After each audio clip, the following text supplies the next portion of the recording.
We good? Good afternoon, everyone. Today is an important day for justice. Justice for the family of a victim and for the man convicted of killing her.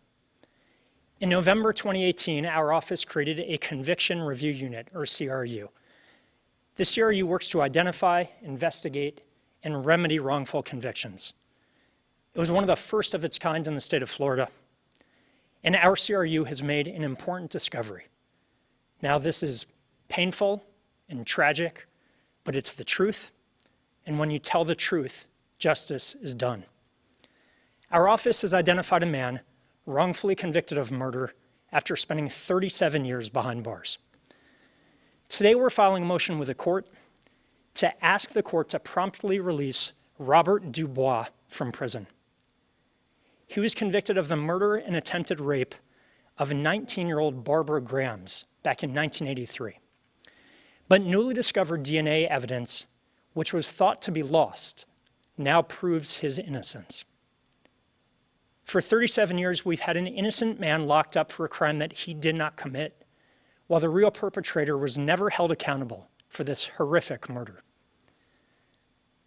The family of the victim deserves to have the truth, and this new evidence helps reveal the truth for all of us. This determination comes after an 11-month investigation by our Conviction Review Unit, working in collaboration with the Innocence Project. Now, there are 37 years of history here. This has been an exhaustive process. The facts and the investigation don't lend themselves to a one-sentence explanation. It's going to take a little bit of time to go through this. I'm going to do my best to answer as many questions as you have, and we'll be happy to answer questions at the end the best that I can. We'll also be providing some case-related documentation, as well as a formal announcement, a formal statement after I finish this announcement. Last September, the Innocence Project submitted a petition to our CRU on behalf of Mr. Duboise. They pointed out that the evidence used to convict him at his trial was very limited and highly unreliable, and they suggested that we test any DNA evidence available.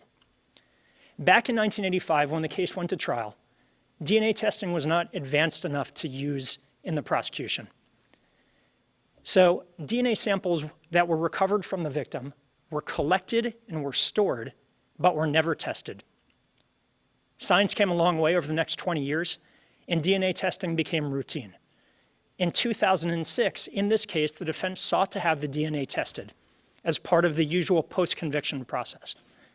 But the evidence from Mr. Dubois' trial was believed to have been destroyed in 1990, which made DNA testing at the time seemingly impossible.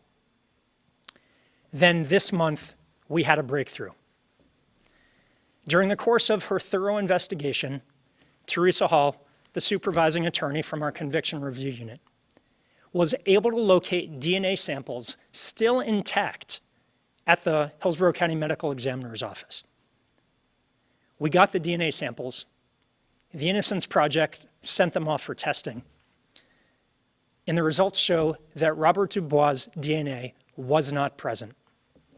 I'll show you exactly what the testing found.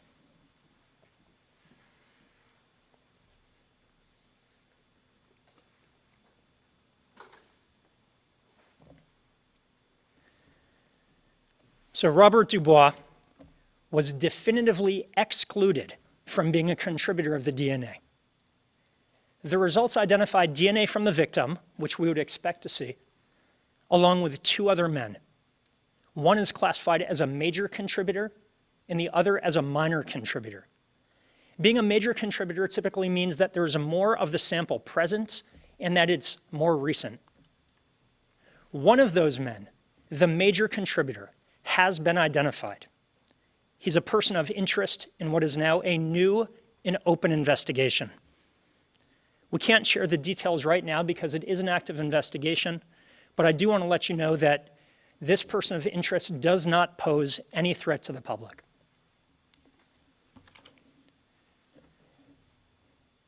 Our investigation uncovered other compelling evidence that Mr. Dubois is innocent.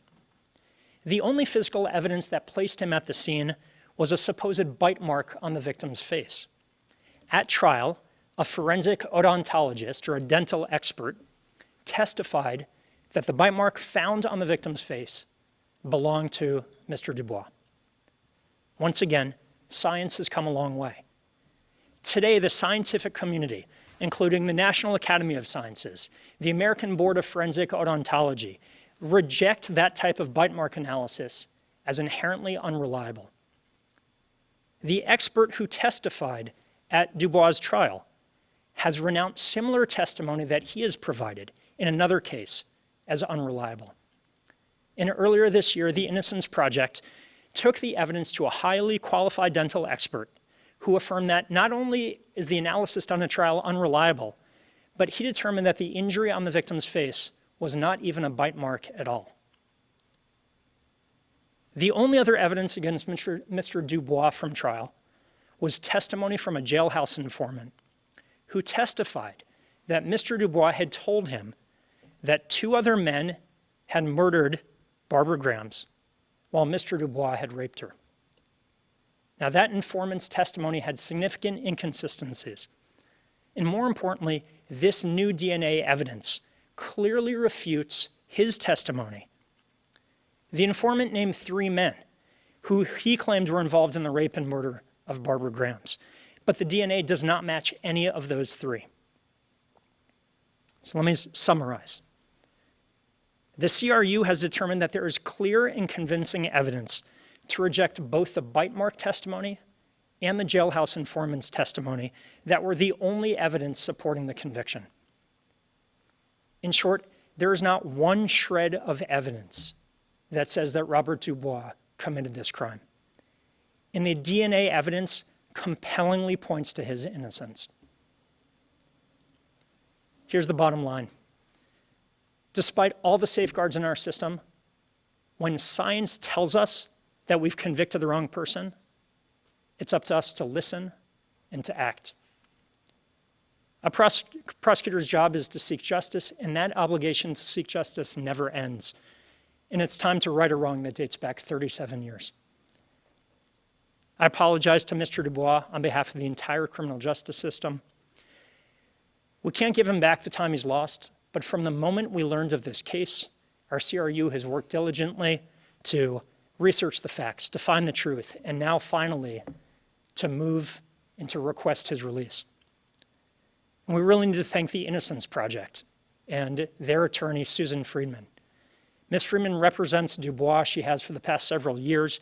And during her work on this case, she uncovered much of the evidence that proves Mr. Dubois' innocence. We plan to work with the Innocence Project to have Mr. Dubois fully exonerated and officially reverse his conviction. But that process is complicated and may take several weeks. Robert Dubois was 19 years old when he went to prison. He's now 55. He spent 2/3 of his life locked up for a crime he didn't commit. He shouldn't be in prison any longer. So our office is filing, along with the defense, a joint motion today with the 13th Judicial Circuit to have him released immediately. It would change his sentence equal to the time that he's already served. The motion will be heard at 8:30 in the morning tomorrow in front of Judge Christopher Nash. And if the court grants that motion, we expect Robert Dubois may walk out of prison tomorrow. Then we can move on to the next step of having him fully exonerated. We're comforted that we're able to right this wrong and give Mr. Dubois the rest of his life back. But make no mistake, he is not the only victim of this injustice. Barbara Grams was 19 years old when she was robbed of her life. And for 37 years, her family was given false closure on a false story. I spoke with members of her family earlier this week, and I apologize to them for the injustice that they've suffered. This is a difficult time for them. They have made clear that they do not want to speak with the media, and I would urge you all to respect their privacy and not contact them as they grapple with this truth. As I've said before, the only person who benefits from a wrongful conviction is the actual perpetrator. Wrongful convictions tear at the very foundation of our system, in everything that prosecutors stand for: public safety, fairness, and justice. Knowing that such an egregious mistake could happen here is gut-wrenching. But we'll continue to do the difficult and necessary work to identify and to fix those mistakes and to achieve justice one case at a time. With that, I'm happy to take any questions. How many other cases right now are you looking into alongside that organization? We have approximately 50 cases that are currently under investigation by the CRU. Is that correct? At least 50. For example, I've gotten in 8 more since Monday. So now, in reference to your question with the Innocence Project, we only have one other case that's with the Florida Innocence Project. So everybody else either has private attorneys for pro bono work, or doing it on their own. And how many cases have you completed, and how many are overturned, and how many have you sustained? So we've received, as of last week, about 250 petitions since when we launched this at the end of 2018. Roughly a quarter of those petitions are outside of the jurisdiction of this office, so we can't do anything with them. About another 25% don't meet the initial screening process based on the information that they've presented, including identifying a plausible claim of innocence. Of the remaining 50%, we start with a review, and then after the initial review of the case file and everything, some of those move on to a further investigation. So we have completed an investigation of... I would, including the ones that were from other jurisdictions, I would say over 130 we've completed. We've moved to vacate convictions in 19 of those cases. This is by far the most serious case where the CRU has found a wrongful conviction. You've also sustained a couple cases as well, saying that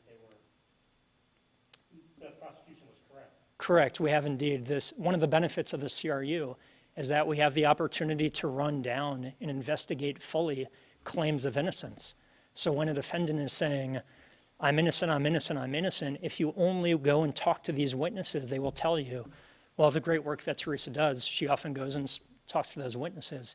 And we've had occasions where we've been able to sit with the victim's family and say that we have done the work and have shown that the claim of innocence that a defendant is making is false, and given them that additional peace of mind to put to rest any false claims of innocence. Do you know how many you have sustained as proper? 10. 10. How do you explain the DNA discrepancy? How does DNA evidence suddenly reappear after so many years if it's believed to be destroyed? The DNA evidence was, like almost all evidence from any trial here, from any case, is preserved and maintained by the clerk's office. Pursuant to the law back in 1990, the clerk's office destroyed that evidence for a case where the man was convicted and sentenced to life in prison. In 2006, when the post-conviction DNA proceeding happened, frankly, no one thought to ask, after determining that the clerk's office didn't have the evidence, if anyone else had it. And Teresa Hall's job is to ask questions and think critically, and she went and thought maybe it was at the medical examiner's office, and lo and behold, was able to find preserved evidence there.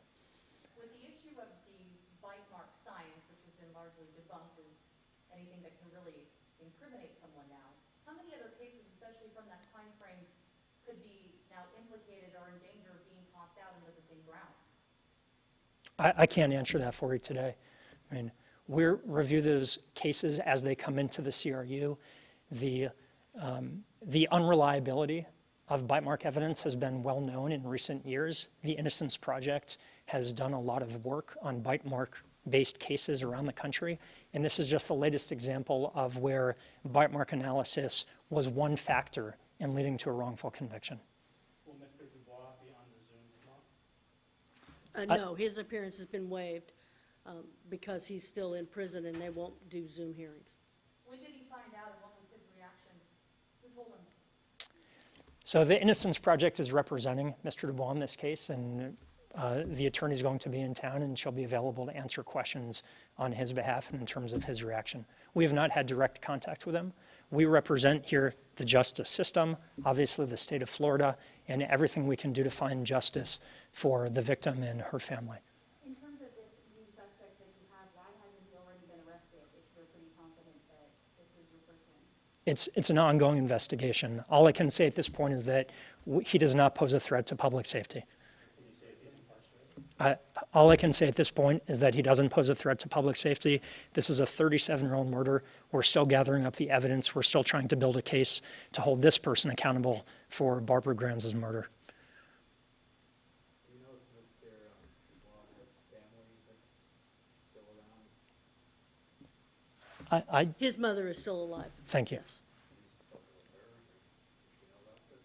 She does know, but we have not spoken with her.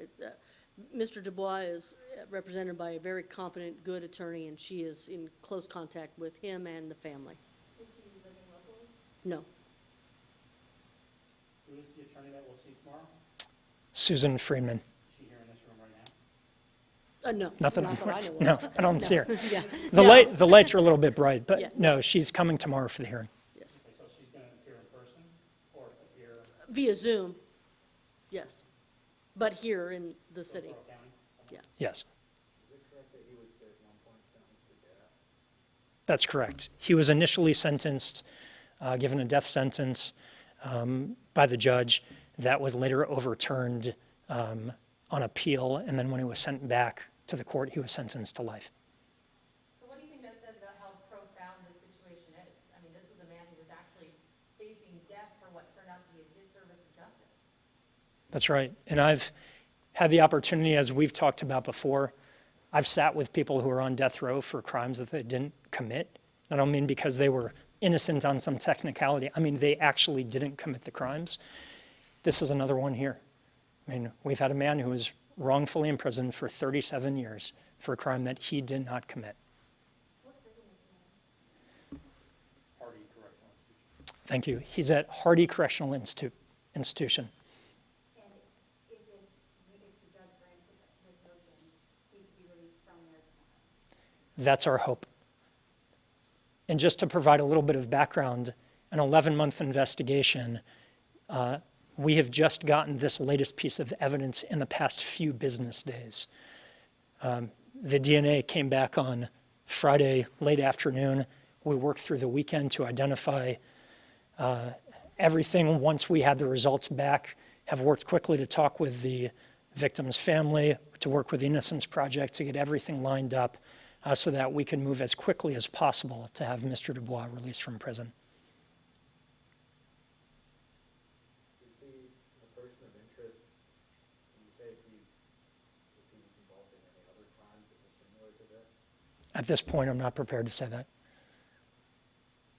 But you're not looking for any other people involved in this case? We're continuing to investigate who murdered Barbara Grahams back in 1983. This new evidence has provided us with a significant lead, but to protect the integrity of the ongoing investigation, I can't give a lot of detail about what's happening. I can assure you once we have information that we are prepared to share that doesn't jeopardize the investigation, we will share that promptly. Is this case included in the 19 where you stated the conviction for this number 20? This would be number 20. I know there was a 17 involving the officers, and can you say what the other two were? That's correct. There were 17. Actually, there was an 18th involving the Tampa police officers from that one set of conduct. And then there was an additional case, and I'm forgetting the defendant's name. Justin Jennings. Justin Jennings, thank you. It was possession of prescription drugs without a prescription, and the CRU determined that he actually had a prescription, a valid prescription at the time. He was factually innocent of the offense. Yes, this is a lot more serious than that. The jailhouse informant, he gave the prosecutors bad information. Any repercussions for doing that? Again, I can't comment on the ongoing investigation. Just keep in mind this 37 years old, and so we're trying to gather as much information as we can, not just about who committed this crime, but also about how this mistake occurred. I talked about the mission of the Conviction Review Unit. It's to identify and fix the wrongful convictions. It's also to minimize the likelihood of it happening again. And Ms. Hull takes the information that she's learned not just from her work in this unit, but her collaboration with units across the country, and provides training on a regular basis to our assistant state attorneys and staff so that we can look out for those pitfalls that lead to wrongful convictions. We will certainly end up doing a thorough review of what led to the mistakes in this case after we have moved to free Robert Dubois, after we have moved to hold the perpetrators of this crime accountable. How crucial is the Innocence Project to helping you guys and aiding you guys in your investigations? Well, I'm not sure we'd be standing here without the help of the Innocence Project. For one, they brought the case to our attention. And as I said before, they did a fantastic job of uncovering weaknesses in the evidence, of working in collaboration with us over the past 11 months. You know, the CRU is unique in that it works hand in hand with, whether it's a convicted person, him or herself, their family, the defense attorney, to try to find the truth. Ultimately, the CRU is about finding the truth, and in this case, that's what it did.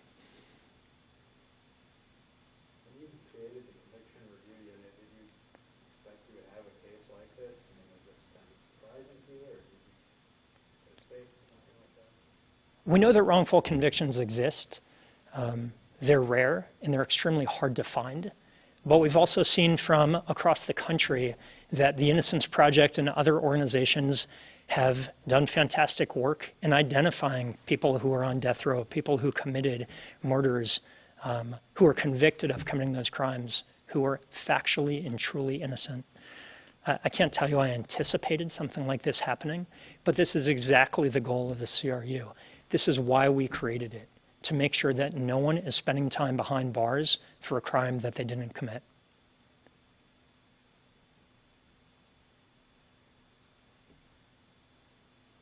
All right, thank you all. We appreciate it. Thank you.